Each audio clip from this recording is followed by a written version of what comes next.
to really hammer down on these owners. And the NFL was never going to let all their dirty laundry be aired, which personally, for me, I would have taken this to the bitter, bloody end because I don't think Kaepernick is ever going to play again, and I don't think he should ever play again. It kind of defeats the purpose of... You're contradicting yourself.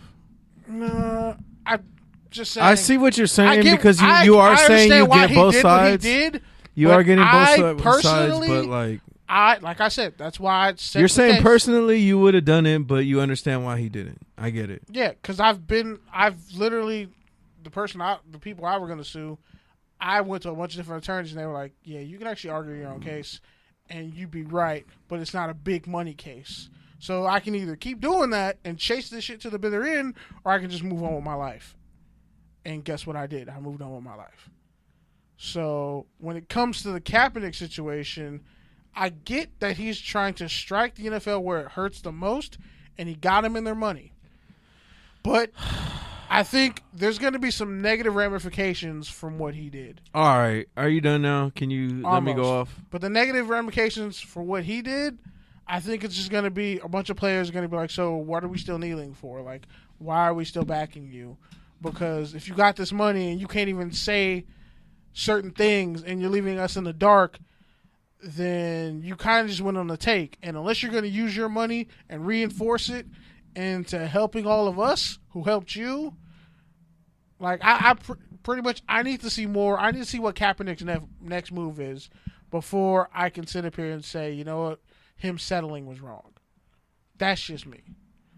All right. I understand. All right.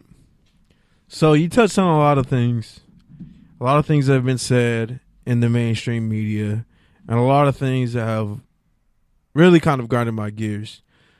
So first of all, using that phrase. So first of all, my first issue was something you brought up, Malcolm Jenkins. Right? We had this whole Twitter fingers turn into trigger fingers. And he kind of did actually sell out though. Multiple players have said it. Between Eric Reed and Malcolm Jenkins, and we've had this whole thing about Malcolm Jenkins is a sellout because he took $100 million to fund various different charities that the players have supported. Which, by the way, apparently none of the money has actually been doled out yet because they don't know who's actually going to arbitrate it and handle it on a case-by-case basis. So it's pretty much like, you can get a cheeseburger today, or I can give you 1 million cheeseburgers in 3 weeks. No, that's unfair. I mean, that's kind of like a grant or a hedge fund where these monies are allotted. It's just kind of. But there's no guarantee they're going to get that money. It hasn't even been a year yet since it hasn't even been allocated out. Yeah, because it's a fund. So, but I'm saying it hasn't even been a year yet. Like, I think it's what I touched okay, on. let me finish saying what I let you talk. Let me finish saying what I was saying something to help your point just now. But yeah. Let me finish what I'm saying, and then you can jump in. And I was going to help your point, but all right.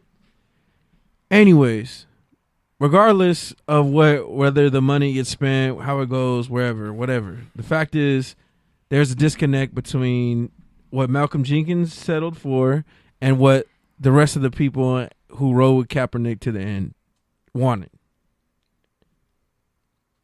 But then you go and take your own bag. But then, which is weak to me. That's mad weak. It's mad corny. You're gonna get on somebody else's head for taking a settlement. But they didn't. Malcolm Jenkins didn't sue the NFL for collusion. Kaepernick. Okay, again, let me finish. I'm not done yet. Got to be specific though. Anyways, my next issue with this whole thing is Malcolm Jenkins can talk about what he's going to do with his part of the $100 million or whatever. Colin Kaepernick can't. And for all those people out there preaching capitalism and about how the only way to take down the NFL is by their pocketbooks, and he hit them where it hurts in their pocketbooks. What the fuck is $60 million to the NFL? What the fuck is $100 million to the NFL? Nothing. That's Colin Kaepernick's contract. That's all he got. He got the money he would have got if he would have kept playing at an all-pro level and never took a knee. That's all he got.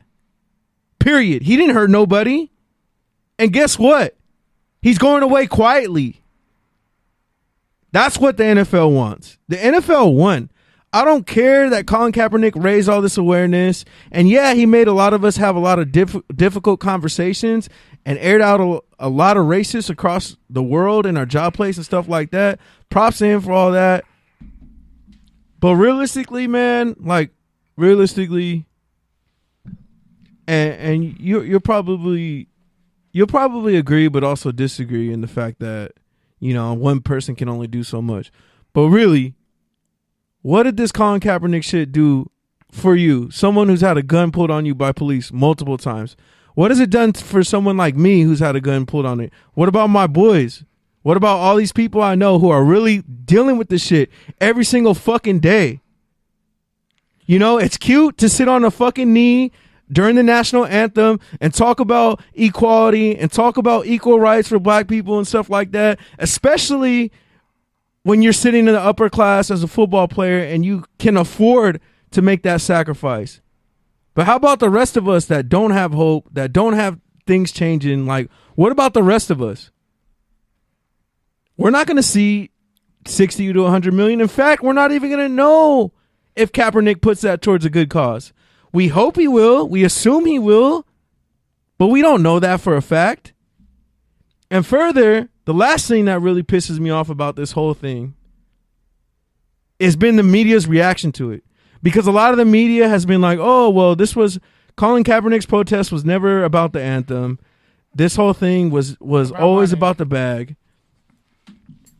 And my issue with this is, if you grew up in a gated community, you have no room to talk about police brutality or black people getting essentially assassinated in their own fucking communities. Like, period. I don't want to hear it. Like, you don't know.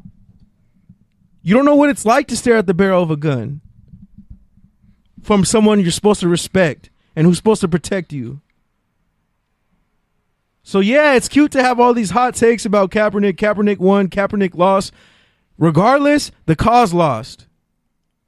And sadly, the cause keeps losing.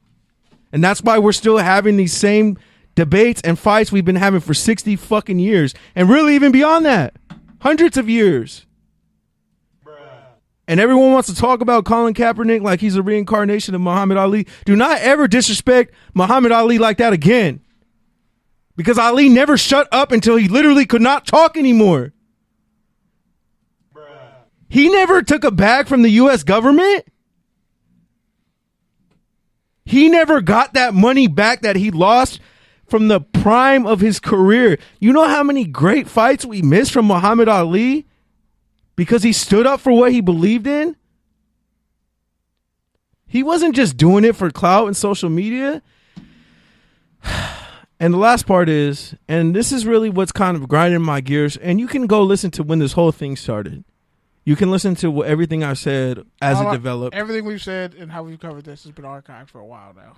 But the point is, and my issue with this whole Colin Kaepernick thing is, we've heard from him maybe 3 times, 4 times. Like specifically straight from his mouth, we've heard from him like 4 times. We got like 2 workout videos. And a couple of times when he was at his Know Your Rights camp. So everything else is kind of speculation, and rumors, thoughts, hearsay, some players who are his allies and stuff like that. So in order for me to really even kind of put this in the neutral category in terms of a win or a loss, I need to hear from Kaepernick. I need to hear what his thinking is. I need to know what his bigger vision of taking this settlement is. Because to me, all I see was he got the contract that he should have got in the first place and went away quietly, and now we're not going to talk about it anymore. And I've really been burning on that for a solid fucking week. So honestly, Kenny, that's why when you're giving your take and telling me how you can see both sides of it and you understand personally what you would have done versus what he should do and all that shit, like, I honestly don't care, bro, because I've been seriously sitting waiting to hear from you on this issue as someone who literally faces this fucking topic every day. Someone who's literally been fucking crucified and will probably never get to the standard that you should be at because of things that you've stood for. I agree with everything you've said. Everything you just said. And I'm back at CSUN this semester and graduating. And certain people still can't look me in the face after what they did to me the first time around. So I have a perspective on this that you have righteous indignation in your face. Like I can feel it, I can sense it, because I have it too. And for about 2.5 years, I felt the exact same way you felt. And the difference between me and Kaepernick's situation is, obviously the scale. The scale. Obviously, he's light skinned and middle class. He's light skinned and adopted by white parents. Because it would be different if he had black parents. Yeah, the media narrative would have been totally different, and we both know that. But again, I don't want to distract from the point, because that's a sidecar issue that helps the point. But it is a sidecar issue, but you talk about colorism on this show a lot. Yeah. But so the main track, it's relevant to me. No, I'm not saying it's not relevant. I'm saying it's relevant, but that's the dining car, and we're in the main car right now. I'm gonna tie what you just said back into it, but here's my deep dive. So when you have a situation like that, and I'll open up and discuss some more about what I was talking. I almost was ready to sue. I'm not gonna say exactly who, but I was almost ready to sue for collusion and something like that in my situation. But we ended up having mediation, which is probably what Kaepernick did. And I'm just walking through, like, if you've ever known someone who's had a work dispute issue, anything like that, they talk about going through mediation. Mediation is, look, I was wronged. This is what happened. Discovery would be when shit starts coming public. And that's what we didn't get to. And that's more valuable than any amount of money that Kaepernick could have got. That's why I say I would have took it to the bitter end. I understand... I've already lost it all. You're never going to, like, what I wanted generally in my heart, what I deserve to get based off merit, I'm not going to get it. You don't get what you want and deserve in this life. You get what you negotiate for and what you sacrifice for. That's what you get. And if you're lucky, you have it for enough of amount of time to where it means something to you, and that's it. And some people I know who've worked their whole goddamn lives, family members of mine, worked their whole lives to get to where they deserve to be, and people took that from them. And they got shit. And they lean and depend on me and look at me. And they know what I've gone through. They know the sacrifices I've made and what I've stood for. Kaepernick had a moment. I compare it to like that shit when T'Challa and Black Panther was in the spirit world talking to his father. He had a moment, whatever it was, internally and spiritually, to really think about what he wanted and what he was going to do. Now, do I wish Kaepernick would be more boisterous? Yes. Do I wish he would speak up more about things and say more? I think he owes it to the people who have stood with him. He owes it to say something. I don't want to hear from Nessa. I want to hear from Kaep. Because Nessa works at Hot 97. She's a media person. She's been out there. She's been on Girl Code, MTV, all this other shit. She's doing her thing. She's in her bag. She ain't being blackballed. Like, she's doing her thing. Kaep is the one who wanted a money and salary that would be fair enough to compensate him for the money and salary that was robbed of him for the years he was not allowed from the NFL.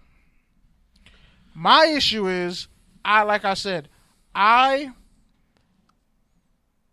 I agree with you, he should never be compared to Muhammad Ali. Because Muhammad Ali, all these fake-ass people in the media who like to put up Dr. King quotes and Malcolm X quotes and all these other quotes, guess what? They hated him and they called him a nigga and they tried to firebomb him. They tried to do shit to his children, all this other stuff. Like, that's why when I hear from white people in the media and they talk about race, it incenses me. Because I'm like, oh, what's your privileged ass got to say? Because I know you ain't never had a gun pulled in your face by a cop because you were black, because you fit the description. Yeah, I've heard that a lot. I've heard that my whole life, even as like a 12-year-old kid. I can still remember a cop who actually I think still works at the Hawthorne PD told me at 12 when I was an honor roll student at HMS, oh, make sure, you stay on the right track, you do the right things, because you might end up running into somebody like me one day. And then fast forward to when I'm 16, waiting around the corner from my house for a friend to pick me up to take me to a weightlifting event.